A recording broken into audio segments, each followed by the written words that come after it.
Quickly pick a number between 1 and 10. Don't think about it too much.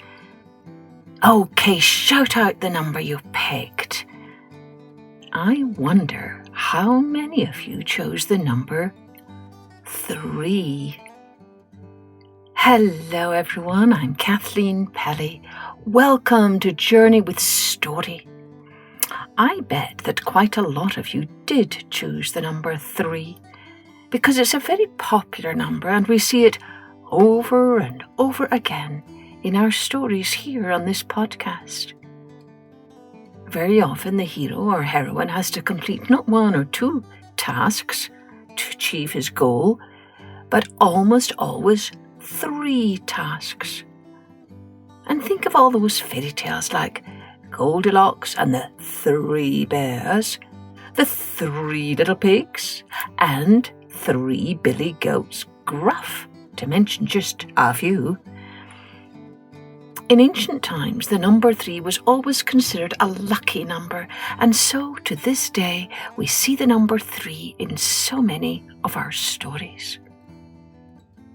Well, during this month of April, every story I'm going to share with you is going to be about 3 people or 3 objects. And today we start with a story from Spain about 3 golden oranges. If you listen carefully, you'll hear that there are other kinds of 3s in this story too. Before we begin, I want to give a huge thank you to 2 new listeners, Marla, age 6, and Elsie, age 3, who come from Doon in Scotland. Marla drew a beautiful picture inspired by our recent story, The Orange Tree. You can see it in our March's blog post. Just go to www.journeywithstory.com and click on blogs. Thank you so much, Marla, and thanks to your mum for getting in touch with us. We love hearing from our listeners.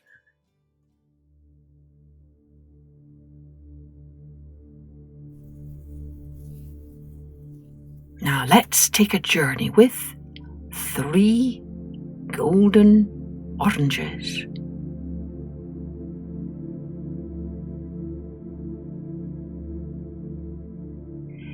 In the city of Granada, there lived a widow who had a handsome young son called Diego.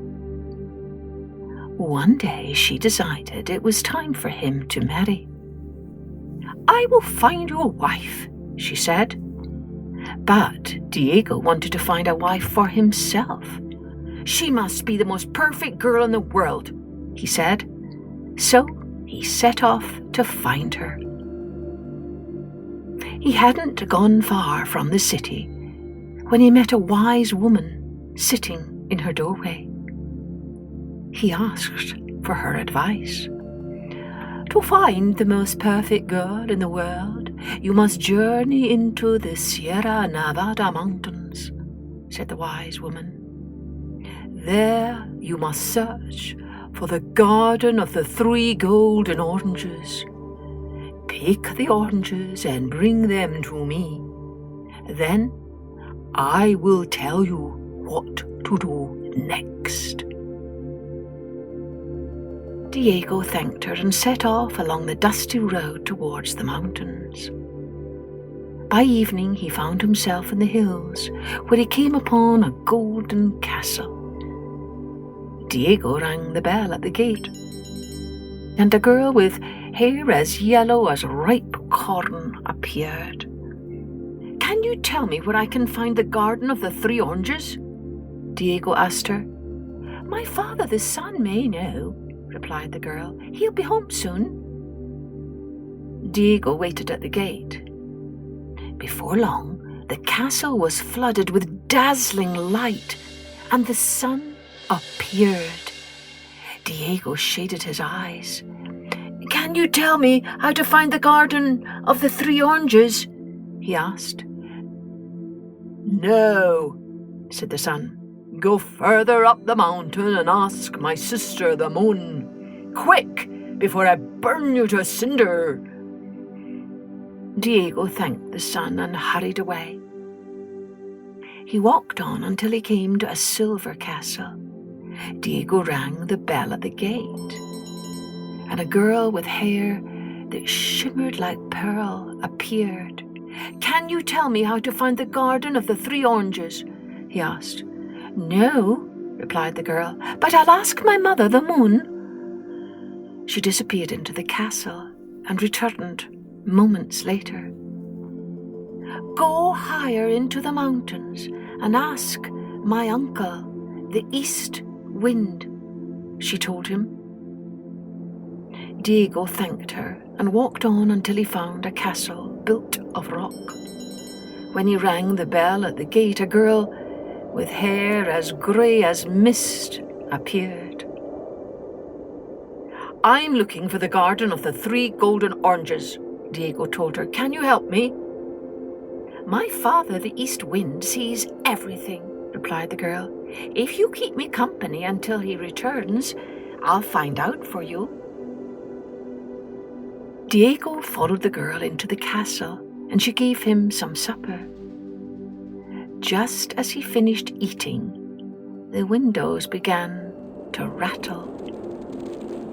Quickly the girl hid Diego in a chest and told him to stay quiet and listen. When the east wind arrived home, the girl asked him about his travels. "Did you go all the way to the garden of the 3 golden oranges, father?" "That's not far," exclaimed the east wind. "It lies just over the highest mountain peak. You can see it if you stand on the top." Diego smiled secretly to himself. When the east wind and his daughter went to bed, he crept out of the castle and set off once more up the steep trail to the snowy mountain top.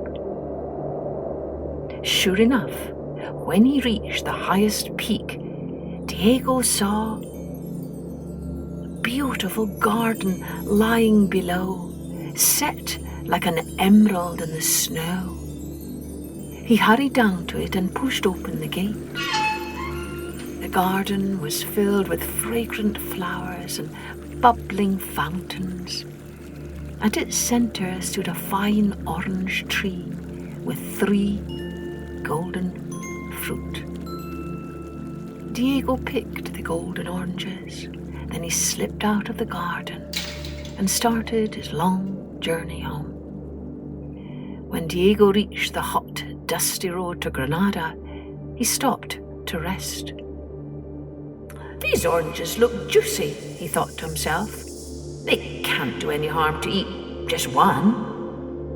As soon as he cut open the orange, out stepped a tiny young woman. She jumped off his hand and stood before him, where she grew at once to normal size. Diego stared at her in amazement. The girl gazed at him over her fan. "Will you give me some bread?" she asked.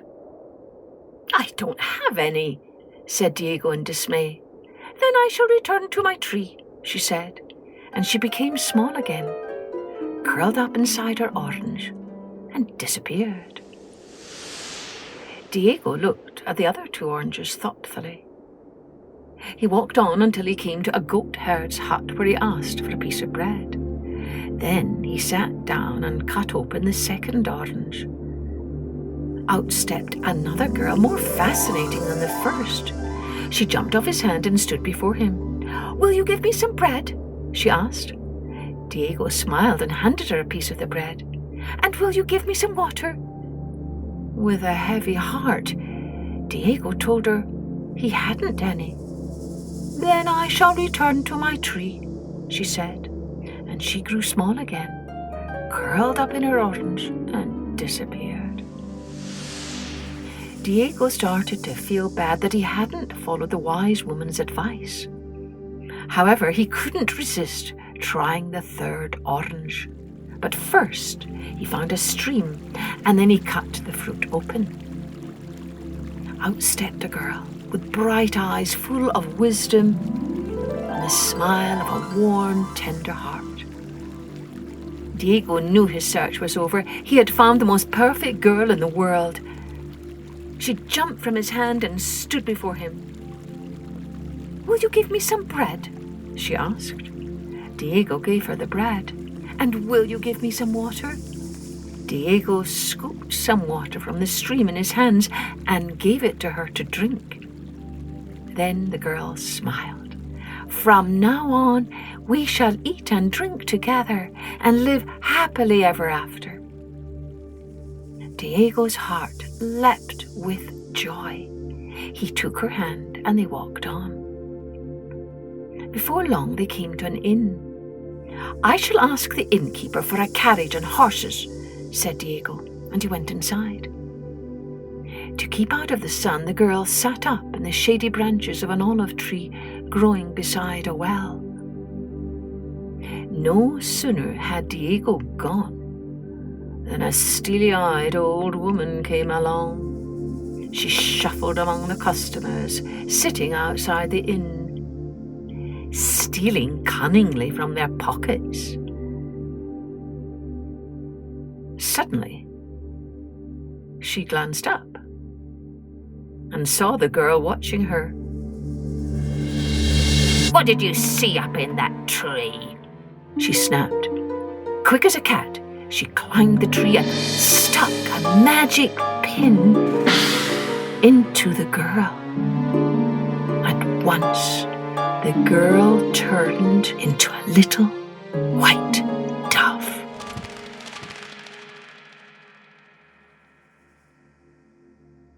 When Diego came out of the inn, he searched everywhere for his bride, but she was nowhere to be seen. In despair, he sat by the well and wept.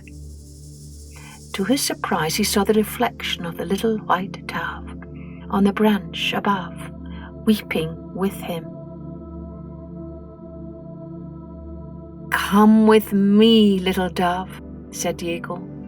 "We'll go to the wise woman and ask her advice."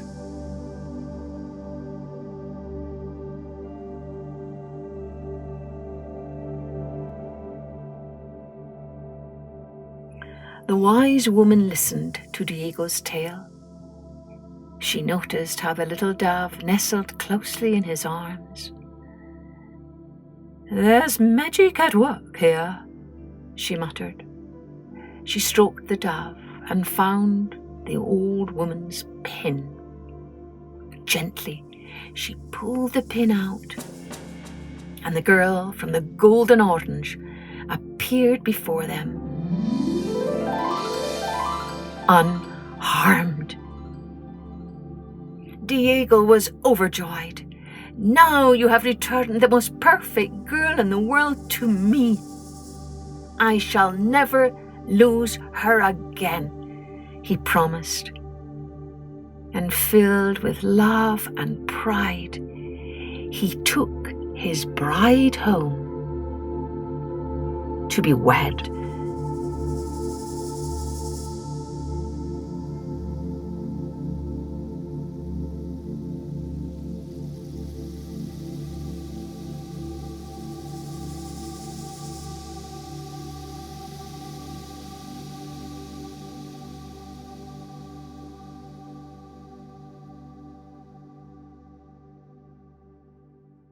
Well, lots of magical happenings in that story, right?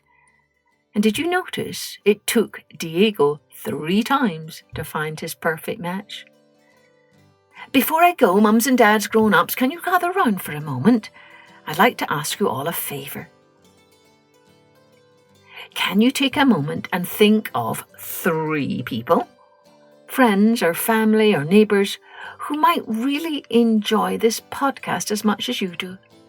Then, can you reach out to them personally as soon as you can to tell them about our podcast and invite them to take a listen? If you can recommend us on Instagram and tag us, then we can thank you with a shout out.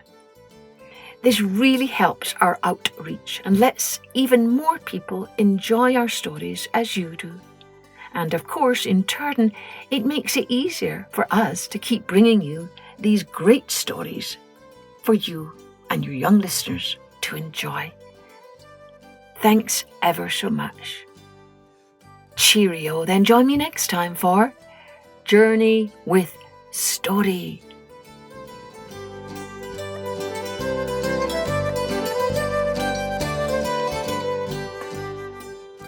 Music and post-production was by Colette Jonas.